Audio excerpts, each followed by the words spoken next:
See what else is making headlines in the press. Solange Moujon joining us once again on this set. Hello, Solange. Hi, Will. Beginning, no surprise, with the pandemic and how many countries are looking to vaccinate more and more of their population. Yeah, demand is soaring, and today Libération looks at what they say is a scandal about how many doses are actually in those vials of the BioNTech Pfizer vaccines. Now, this month, the European Medicines Agency ruled that 6 doses and not the originally 5 announced can be gleaned from each vial if the medical professional is very skilled at drawing the liquid. Now, this sounds like good news, but it isn't necessarily good news, according to Libération. The paper lambasts Pfizer-BioNtech, for they have now said that they have delivered 20% more of the vaccine than they initially calculated because of this 6th dose. Now, they said that they won't charge for this extra dose, but they seem to be doing so, according to Libération.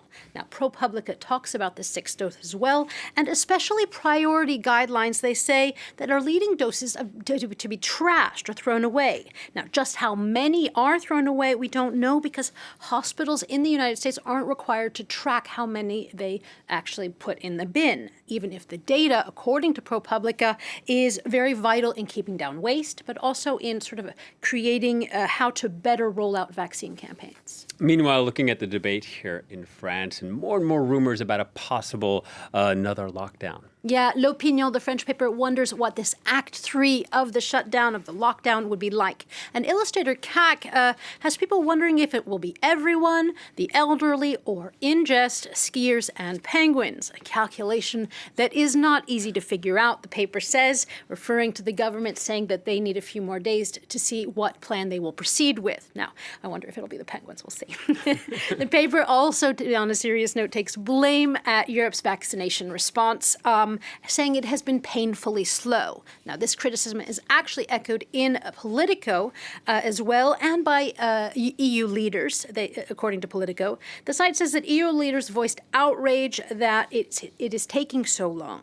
But the site says that countries basically have their hands tied until more doses of the vaccines become available.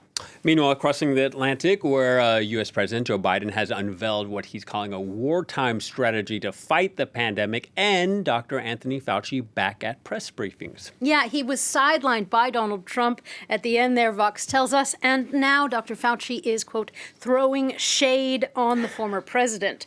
Fauci said it was, quote, liberating to be able to speak freely again.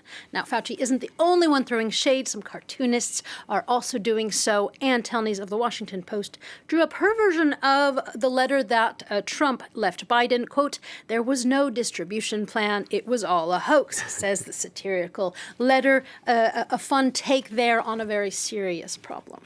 And now Joe Biden's COVID relief proposal garnering some praise, but also some criticism. Yeah, beyond relief that there is a detailed plan that's being put in place, USA Today tells us that there's also some criticism on both sides of the political spectrum, with some progressives and Republicans saying the $20 billion program doesn't do enough, albeit for different reasons. Now, this pushback may be exactly what is needed, according to the Washington Post. It makes a plea today to the U.S. press, actually, to continue holding power to account, even if much of the national media has let out a sigh of relief that the Trump administration is over. Include a healthy debate. Now, the press still covering Wednesday's inauguration as well. Yeah, in addition to discussions about Bernie Sanders' wonderful mittens, which we discussed yesterday, there are a lot of fun sort of inaugural tidbits that are coming out. The New York Times explains that the Bidens were basically shut out of the White House after a photo call because there was a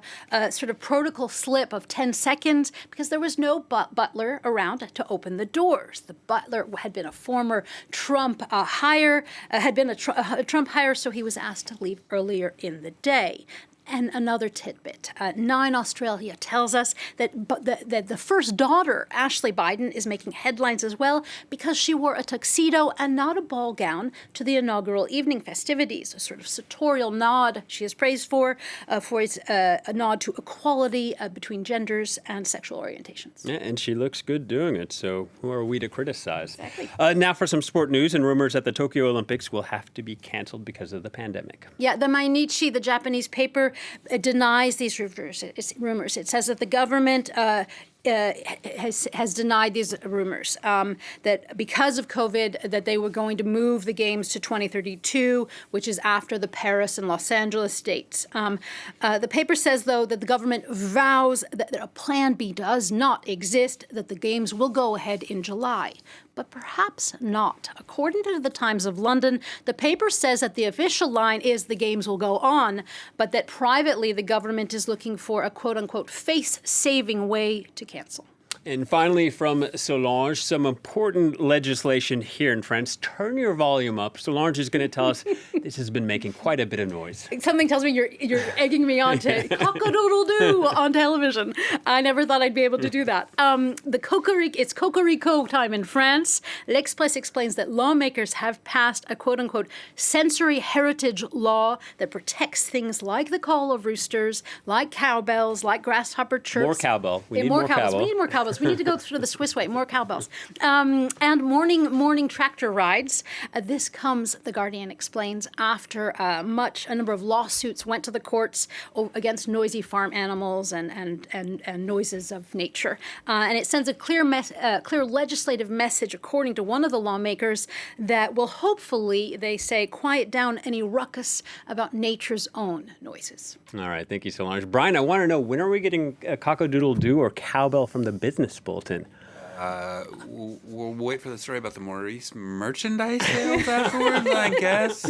Not right now, though. I'll tell you that much. All right. Well, stay tuned. Maybe one day that will be coming up here on France 24. Practice. Time now for a quick break, and then Live from Paris continues.